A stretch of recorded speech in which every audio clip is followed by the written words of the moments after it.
Hey there, good evening and welcome to today's episode of Goofs with Afodel.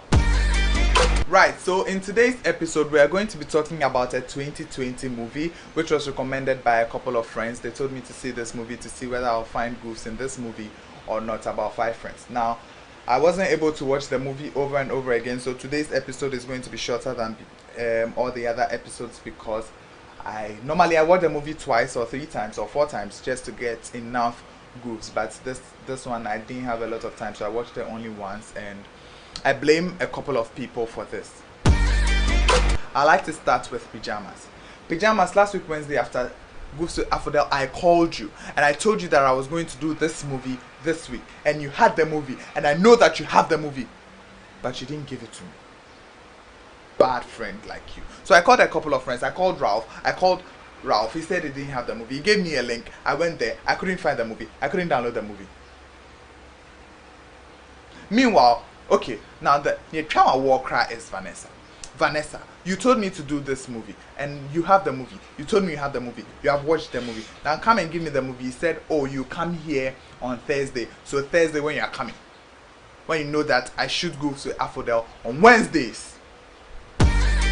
So finally I got the movie from Araba Nkrumah last night. Shout out to Araba for saving today's episode. Because today's episode wouldn't have come on if not for Araba. So shout outs to her for giving me the movie I'm coming to goof today. So enough of all that. Let's delve right into today's episode. Today we are going to be goofing Extraction.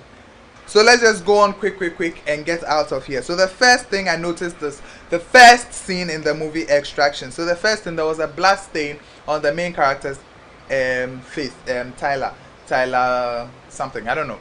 So the first scene on the bridge when he was doing the shootout. Now take a very close look at the scene.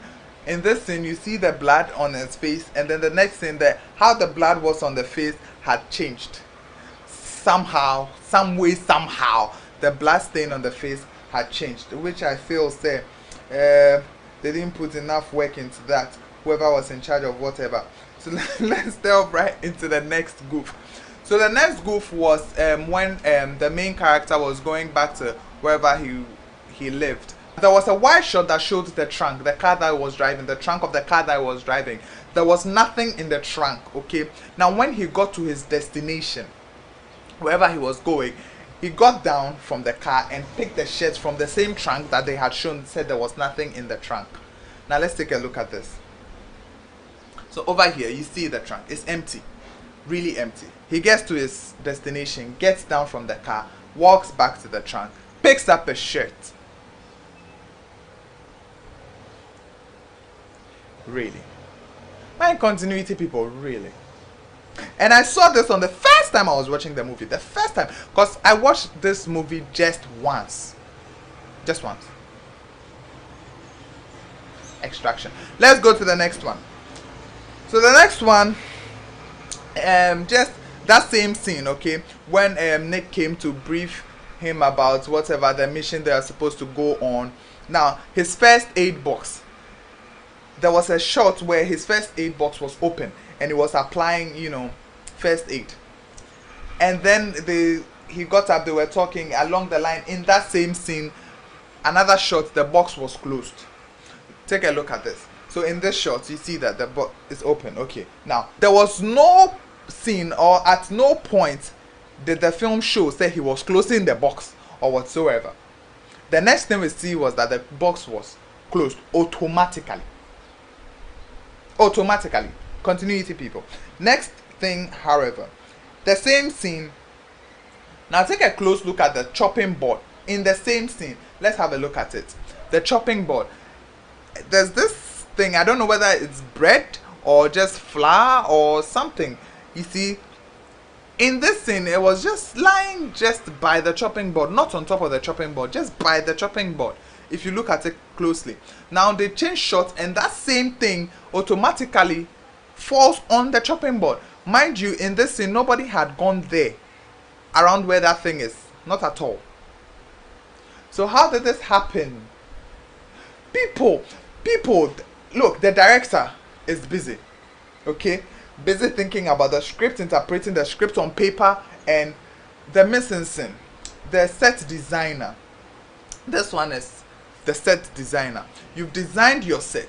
You know how you want things to look like, and you've placed this here, and you are running through the set. You've done a first take. You are running through the same set again. You make sure you don't touch anything. If you touch something, make sure you put it back where it was. Because this bread thing was not a prop. It was not a prop. Nobody touched it in the scene. Nobody used it to do anything in the scene. So how did it move from one place to the other? Definitely it was whoever was in charge of set design, whoever was in charge of continuity. They didn't do their job well. Let's go on. So there was another scene when the guy Tyler was rescued by some man. I've forgotten the name. I watched it just once.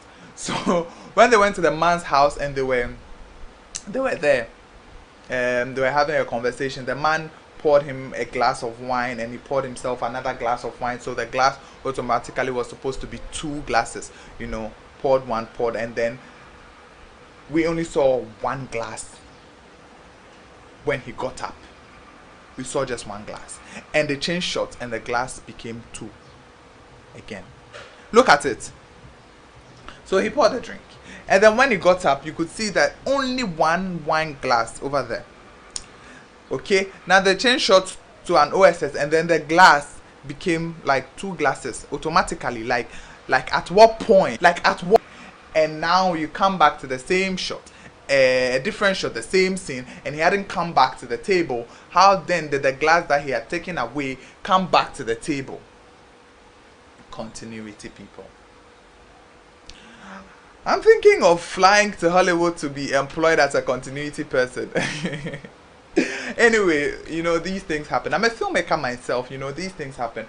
We are sometimes busy with another thing that we forget about something else. That's why I'm saying that every single movie in this world has goofs. Every single movie. And I'm here to prove my point right. You can also be somewhere and prove me wrong. If you want to prove me wrong, send me a movie that you think has no goof. I'll look for it, and I'll look for the goofs, and I'll bring it to you. Okay, let's move on.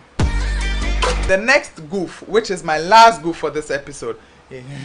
Yeah, I know. I told you I watched this movie just once, and so I didn't get time to get enough goofs. I have only 6 goofs here.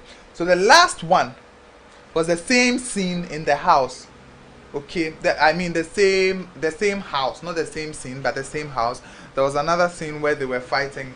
They had a misunderstanding. They were fighting, and the little kid had this gun pointed at the man and all that. So that whole scene.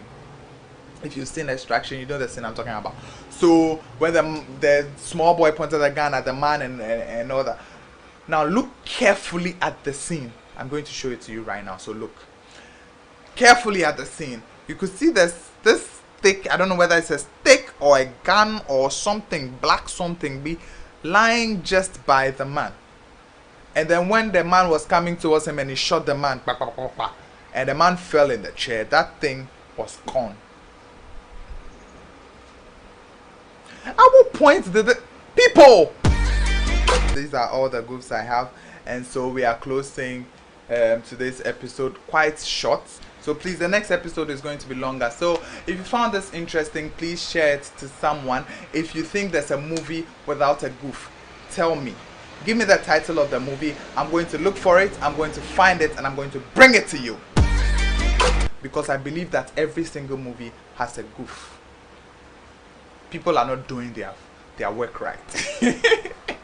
Right, people, I just want to say special thanks to Araba Nkrumah for making today's episode happen. For giving me the movie and making today's episode happen. Araba, thank you. And for Pajamas and the rest of the people that had the movie and were giving me excuses. They are modest. Alright, people, I'm out.